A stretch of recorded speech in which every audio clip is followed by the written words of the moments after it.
Raditu billahi robba wa bil islami dina wa bi muhammadin nabiyya wa rasulah. Rabbi sholli sodari wa yassirli amri wahlul 'uqdatam min lisani yafqahu qawli. Perkenalkan, nama saya Ramadan Januar Ashari, NIM 09105802210002. Program Studi Pendidikan Bahasa Indonesia, Universitas Muhammadiyah Sidenreng Rapang. Mata kuliah Belajar dan Pembelajaran, dosen pengampu Dr. Sam Hermansyah SPD MPD. Baiklah, langsung saja ke topik materinya, yaitu belajar dan pembelajaran berbasis cooperative learning. Nah, dalam pembahasan ini ada 5 teori atau pembahasan yang akan yang pertama itu 1. Konsep belajar dan pembelajaran. Yang kedua, model pembelajaran. Yang ketiga, teori belajar behavioristik dan penerapannya dalam pembelajaran. Yang keempat yaitu teori belajar kognitif dan penerapannya dalam pembelajaran. Yang kelima yaitu teori belajar humanistik dan penerapannya dalam pembelajaran. Selanjutnya itu, pertama kita itu membahas konsep belajar dan pembelajaran. Sebelum itu harus kita ketahui apa itu belajar.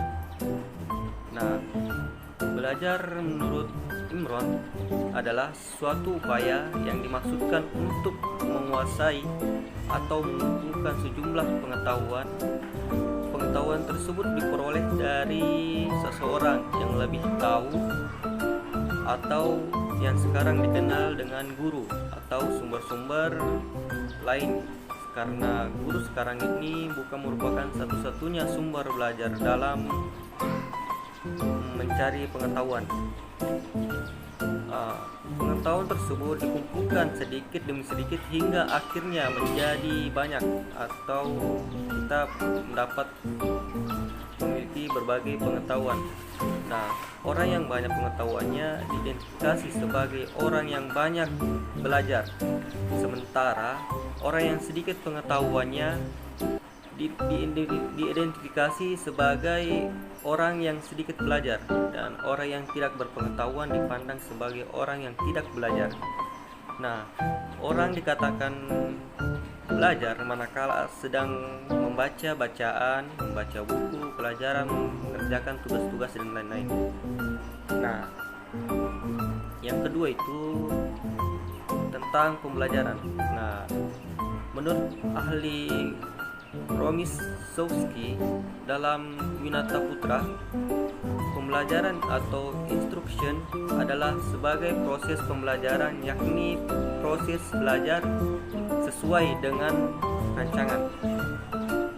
Unsur kesenjangan dari pihak di luar individu yang melakukan proses belajar merupakan ciri utama dari konsep instruction. Nah, proses pengajaran ini berpusat pada tujuan atau goal direction. Teaching proses dalam banyak hal dapat direncanakan sebelumnya, pre-planned. Karena sifat dari proses tersebut, maka proses belajar yang terjadi adalah proses perubahan perilaku dalam konteks pengalaman yang memang sebagian besar telah dirancang.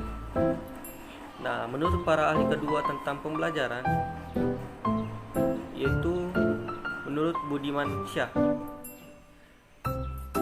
pembelajaran adalah sebagai perubahan dalam kemampuan, sikap atau perilaku siswa yang relatif permanen sebagai akibat pengalaman atau pelatihan.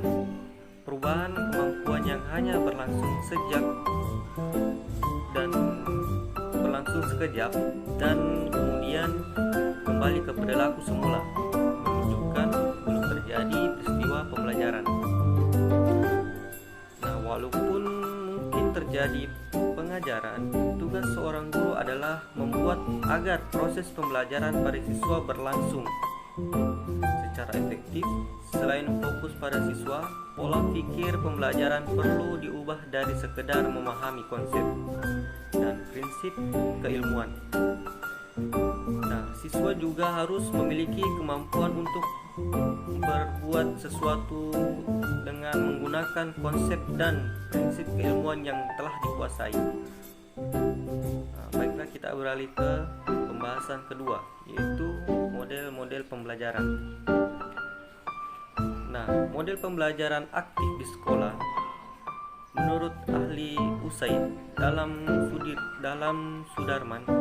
Sudarmin memaknai pembelajaran aktif adalah suatu proses pembelajaran dengan maksud memberdayakan siswa agar belajar dan pembelajaran selalu menggunakan berbagai cara atau strategi secara aktif. Dengan demikian, dalam pembelajaran aktif dimaksudkan untuk mengoptimalkan penggunaan semua potensi yang dimiliki siswa, sehingga siswa dapat mencapai hasil belajar yang memuaskan sesuai dengan karakteristik pribadi yang dimiliki siswa. Nah, di samping itu, pembelajaran aktif juga dimaksudkan untuk menjaga perhatian siswa agar tetap tertuju pada proses pembelajaran. Nah, dalam hal itu, keefektifan dari model pembelajaran aktif ditunjukkan pada beberapa penelitian yang membuktikan bahwa perhatian siswa berkurang bersamaan dengan berlalunya waktu. Penelitian Polo pada tahun 1984 menunjukkan bahwa siswa dalam ruang kelas hanya memperhatikan pelajaran sekitar 40%. Nah, dari waktu pembelajaran yang tersedia, sementara penelitian Mikiaciv pada tahun 1986 menyebutkan bahwa dalam 10 menit pertama, perhatian siswa dapat mencapai 70% dan berkurang menjadi 20% pada waktu 20 menit terakhir.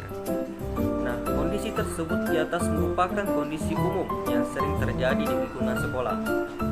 Hal ini menyebabkan seringnya terjadi kegagalan dalam dunia pendidikan di Indonesia, terutama disebabkan siswa di ruang kelas lebih banyak menggunakan indera pendengarnya dibandingkan visual, sehingga apa yang dipelajari di kelas tersebut cenderung untuk dilupakan.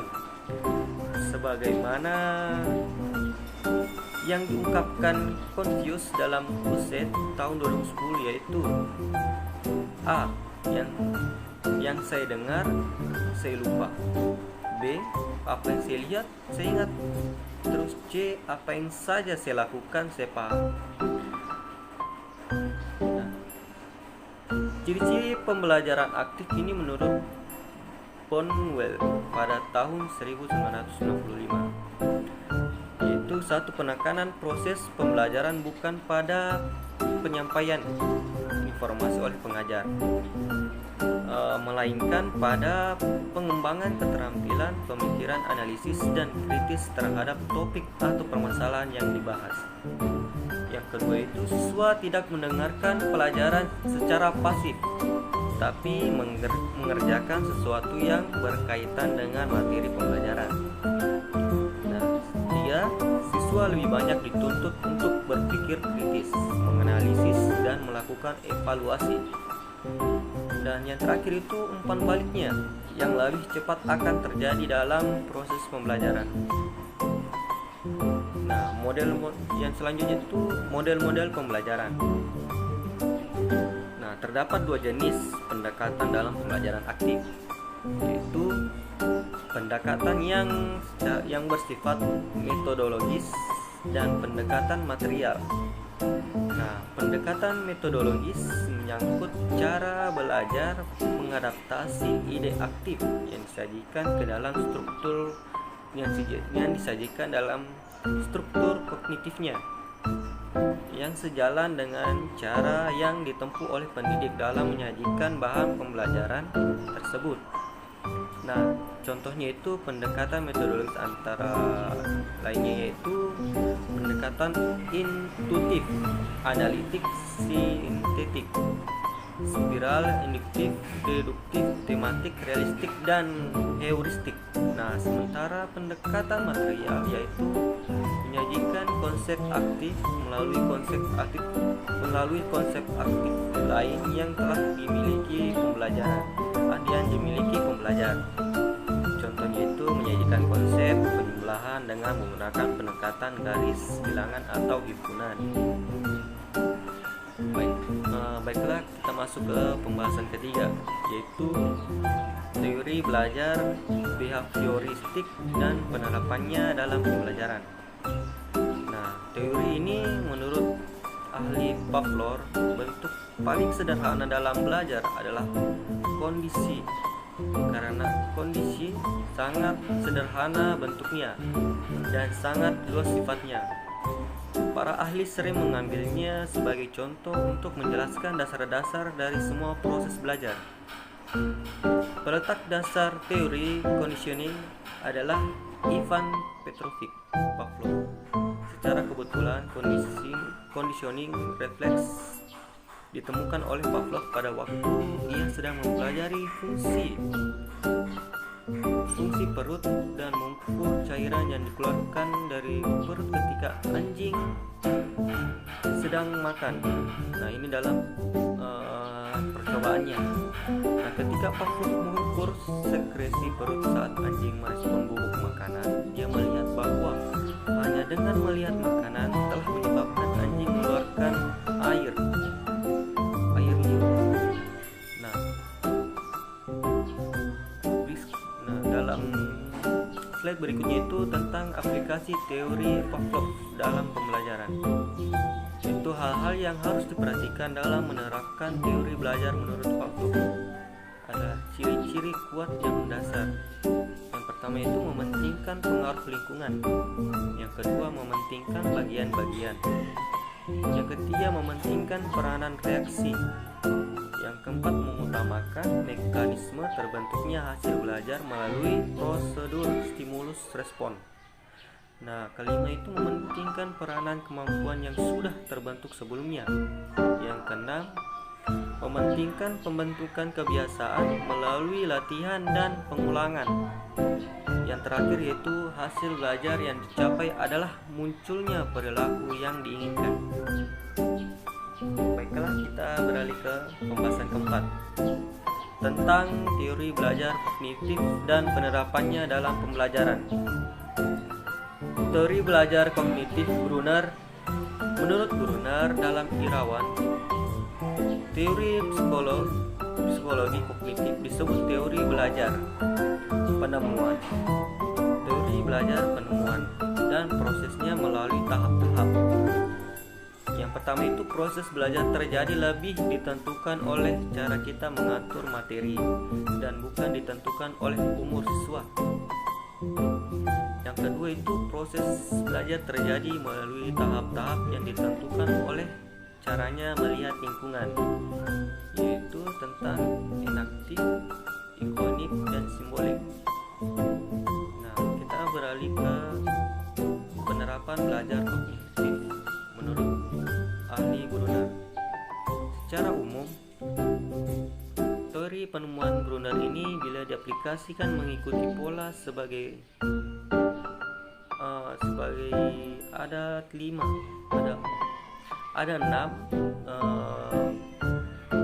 teori penemuan Brunner dalam pengaplikasiannya.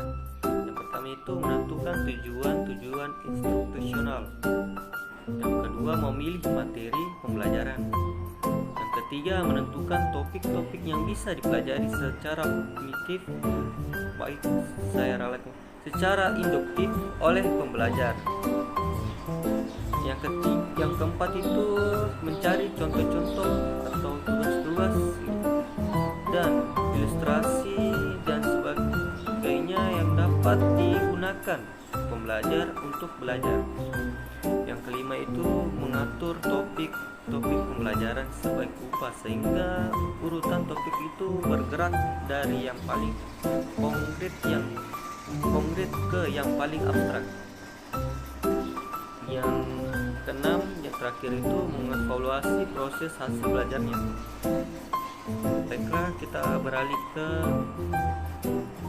pembahasan kelima tentang teori belajar humanistik dan penerapannya dalam pembelajaran.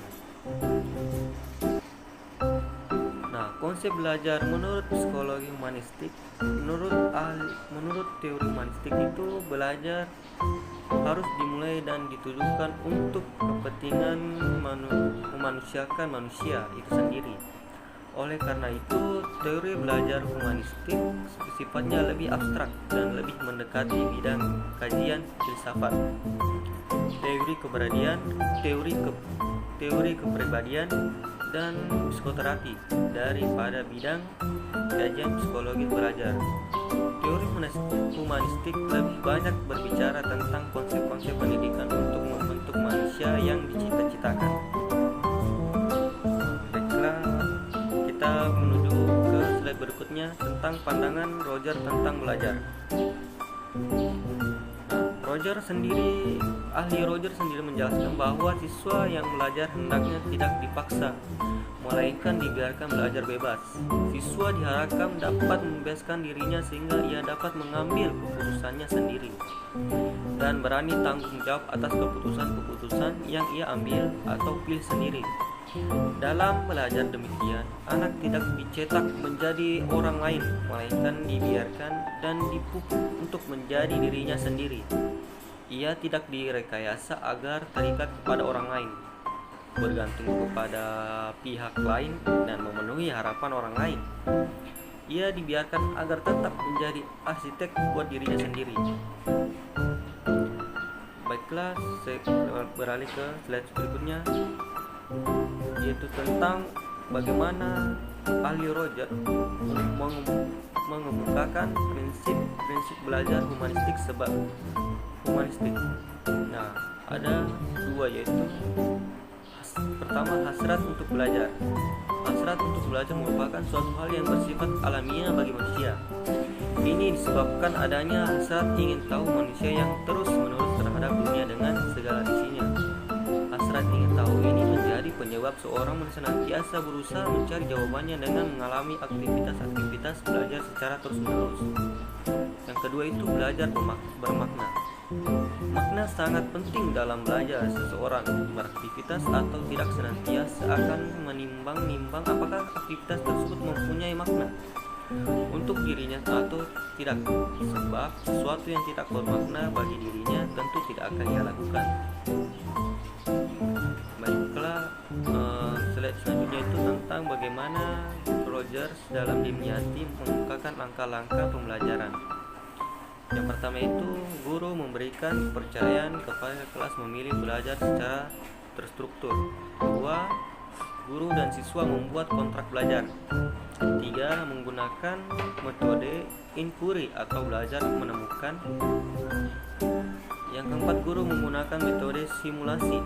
Yang kelima, guru mengadakan latihan kepekaan agar siswa mampu menghayati perasaan dan berpartisipasi dengan kelompok lain. Guru bertindak sebagai fasilitator belajar. Dan terakhir, guru menggunakan pengajaran program agar tercipta peluang bagi siswa. Baiklah, ada kutipan, belajar adalah pengalaman sedangkan yang lainnya hanyalah informasi. Terima kasih, itu dari saya. Sekian, billahi fisabil haq fastabiqul khairat. Wassalamualaikum warahmatullahi wabarakatuh.